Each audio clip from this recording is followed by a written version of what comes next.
Hey guys, the 7th rank is the most important rank on the board because there are many targets like pawns or access to the king.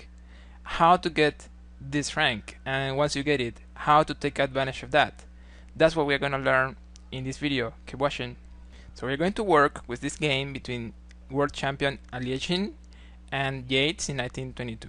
I will go a little fast in the opening since they are just playing a Queen's Gambit here main line, and well, this is a very common variation.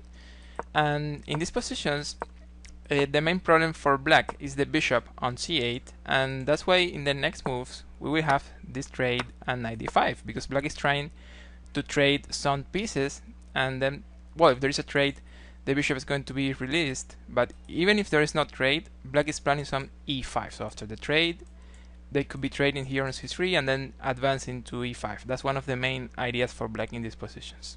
Alekhine is playing here knight e4 to avoid those variations, and black plays here a5, which I think is a dubious move because, well, after this move, if you look at the pawn structure, there is a hole here on e5. Black doesn't have pawns controlling that square.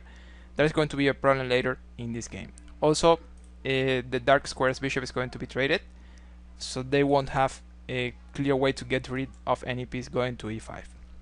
We're going to talk about those ideas in some moves. Well, after f5, there's a trade here on e7, and then knight goes back to d2.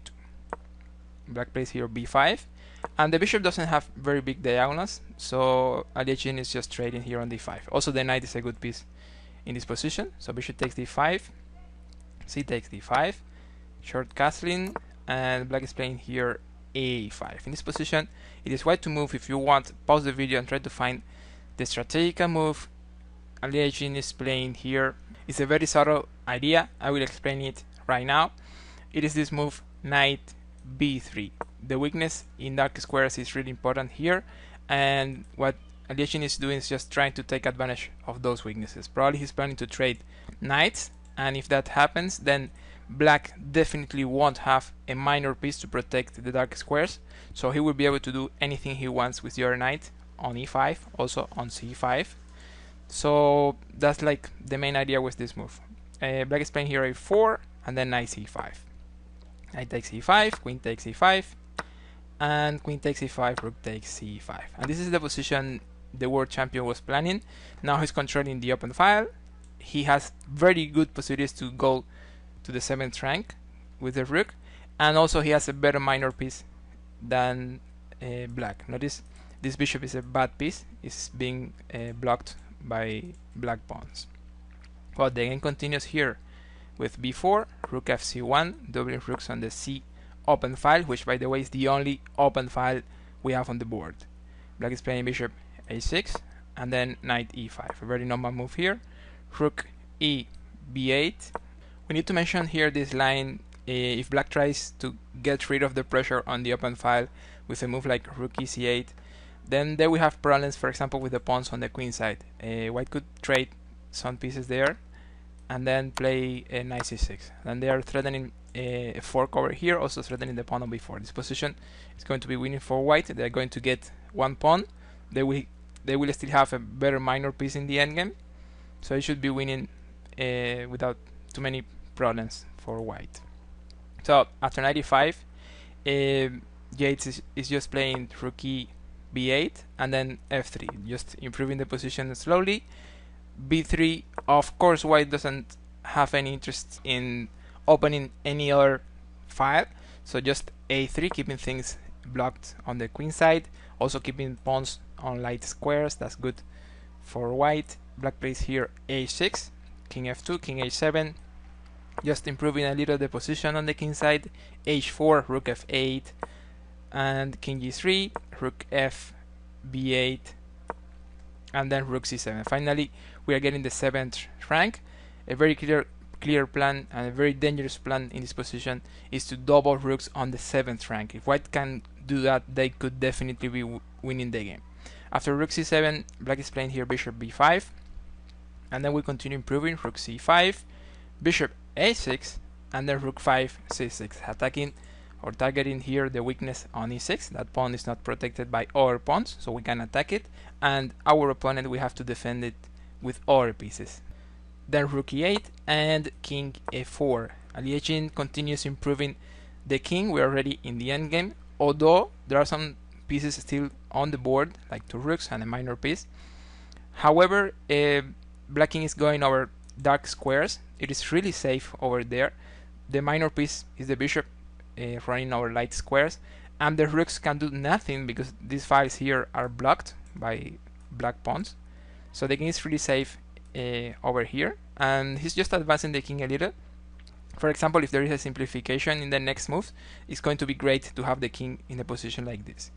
Well, the king goes to e8 now, and then white is playing h5, bishop f1, g3, bishop a6, and then rook f7. This is what we were saying some moves ago. White wants to double rooks on the 7th rank. It would be really powerful for the rooks. Black plays here king h7, then rook c7. This is what we call the blind swines, when the two rooks are in the 7th rank. It's really strong.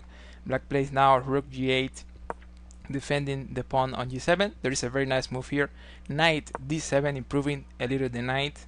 Black plays king h8, white is threatening knight f6, getting the exchange. So king h8, and well, in this position Alekhine is playing the nice move knight f6, and the idea is that if the pawn takes, there is checkmate here with rook h7. So Yates, of course, is not taking. He's playing here rook f8. Very interesting, because then he wants to trade a couple of rooks. They are too active, and also the knight is hanging here in some variations. Well, at this point, it is white to move, try to find the move Alekhine is playing here. I will say it right now. The move the world champion is playing in this position is the surprising and strong rook takes g7. And this move is surprising because, as you can see, the knight is hanging here on f6. But after rook takes f6, Alekhine had already calculated a very strong move, and it is this king e5. The idea is that the rook is trapped now, and the only two ways to not to lose the rook is by playing either rook f8 or rook a f8.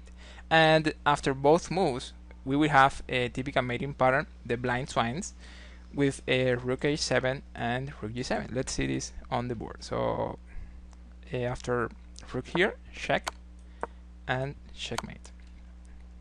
That's why after king e5 in this position, Yates is going to resign. I would like to highlight 3 interesting strategic ideas in this game. The first one, how he traded minor pieces and he managed to stay with the best minor pieces for white. When he plays, for example, here knight c5, trading the knights, and then he got into this position with a very good knight against a very bad bishop. That's very interesting. Also, some moves later, when he completely dominated the open file, and he managed to control the 7th rank. That's a very instructive, how he controlled that file, and he used it to get access to the 7th rank. And finally, very interesting is how he used the king in the endgame, and actually the king was a decisive piece in the end of the game. The question for today, it is going to be this position. This is a complement for the theme we studied today. Here you need to find the best move for white. Write it in the comments. I will be interacting with you guys there. Thank you for watching. Don't forget to like and subscribe. See you in the next.